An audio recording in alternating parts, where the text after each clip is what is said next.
जय राधा माधव। दोस्तों, परिवार में लड़ाई झगड़ा, क्लेश, कलह, अशांति होने के प्रमुख कारण क्या हैं? वैसे तो मुख्य रूप से हम देखते हैं कि प्रथम तौर पे हम देखते हैं ज्योतिषाचार्य के अनुसार ग्रहों की चाल, कुंडली का दोष, पितृ दोष, अन्य प्रकार के दोष कलह का कारण बनते हैं। इसके निवारण के लिए दोस्तों हम ज्योतिषाचार्य से मिलकर इसका निवारण कर सकते हैं। इसका दूसरा मुख्य कारण वास्तुशास्त्र के अनुसार गलत स्थान पर गलत निर्माण कार्य, पूजा स्थल, शयन कक्ष, रसोई, शौचालय, इनका गलत कोण में निर्माण भी कलह का कारण बनता है। इसके निवारण के लिए भी हम वास्तुशास्त्री से मिलकर इसका निवारण कर सकते हैं। दोस्तों, आज के परिवेश में अर्थशास्त्र भी एक महत्वपूर्ण बिंदु है। चाहे हमारी आर्थिक स्थिति मजबूत हो या कमज़ोर, दोनों ही परिस्थिति में कलह उत्पन्न होता है। उसके पीछे मुख्य वजह और मुख्य कारण क्या है, जो हमारा आज का मुख्य बिंदु है। चौथा बिंदु जो है आचरण या व्यवहारिक कारण, ये मुख्य बिंदु है जिस पर मैं आज प्रकाश डालने वाला हूँ। और मुझे पूरी उम्मीद है कि वीडियो के अंत तक के मैं आपको सभी कारण और उनके निवारण के बारे में अवश्य बताऊंगा और आप संतुष्ट होंगे। चलिए आइए देखते हैं कि ऐसे कौन से मुख्य व्यवहारिक कारण हैं जो मुख्य रूप से घर में अशांति, कलह, क्लेश का कारण बनते हैं और उनमें क्या निवारण है। इसमें मैं सबसे पहले आपका ध्यान आकर्षित करना चाहूँगा। प्रथम बिंदु है मर्यादित ना होना। हमारी सनातन संस्कृति में प्रत्येक स्थान, चाहे वह आपका घर हो या आप कहीं काम करते हो या आप किसी वर्क स्थल पे हो, व्यक्ति को अपनी मर्यादा में रहकर अपना व्यवहार लोगों के साथ कैसा होना चाहिए वह निर्धारित किया गया है।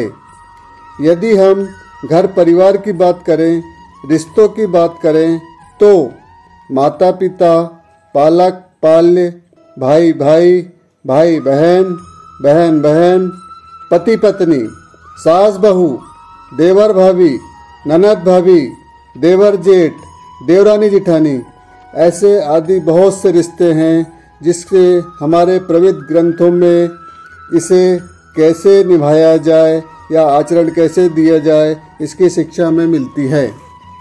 इन सभी रिश्तों के लिए मर्यादित सीमा निश्चित की गई है। जब भी इन मर्यादित सीमा का उल्लंघन होता है तो परिवार या रिश्तों में कलह का कारण बनता है।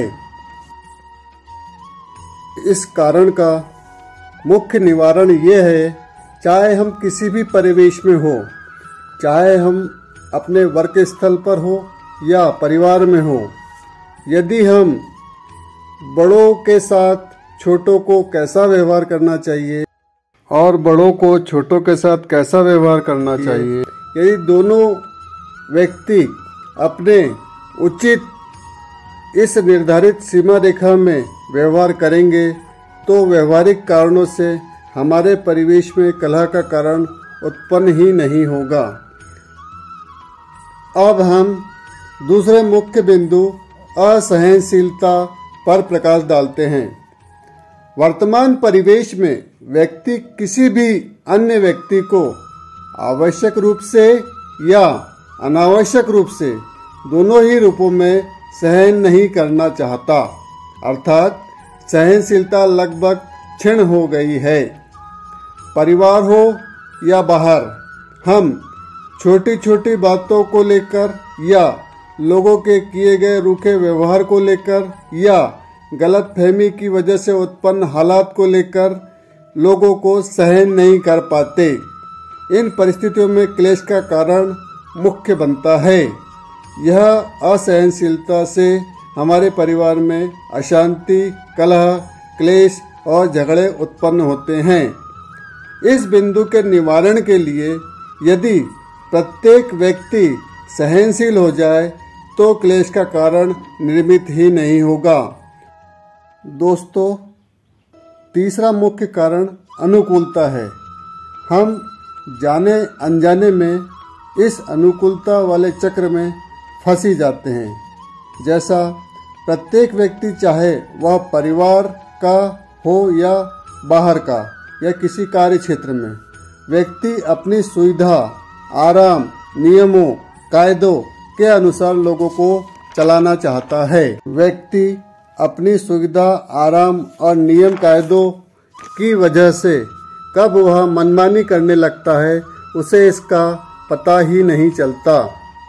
फिर उसे परिवार में या कार्यस्थल पर यह लगता है कि मैं जो कर रहा हूँ या मैं जो कह रहा हूँ वही सही है, मेरी दृष्टि में यही सभी के लिए उचित है।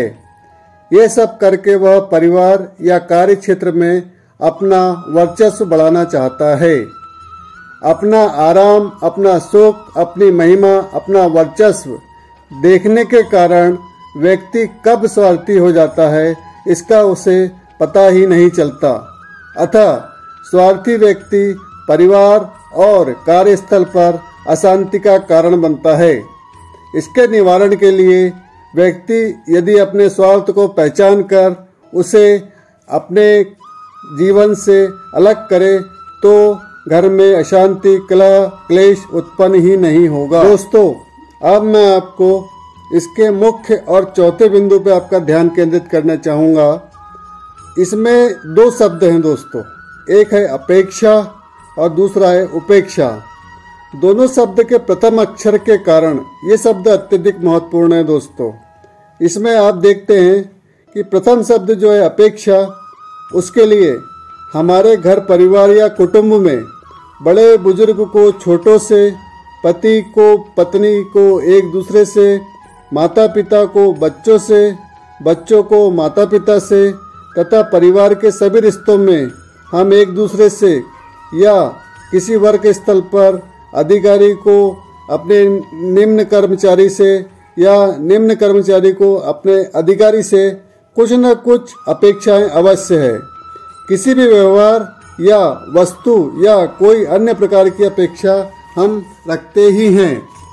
अब अनजाने में हो या जानबूझकर या परिस्थितिवश इन अपेक्षाओं की यदि जो दूसरा मुख्य शब्द है उपेक्षा वह हो जाती है, अर्थात हम जो उम्मीद लगाए होते हैं वह उम्मीद की किरण नाउम्मीद में बदल जाती है, तो इससे भी हमारे परिवार, हमारे कार्यस्थल पर अशांति, क्लेश उत्पन्न होता है।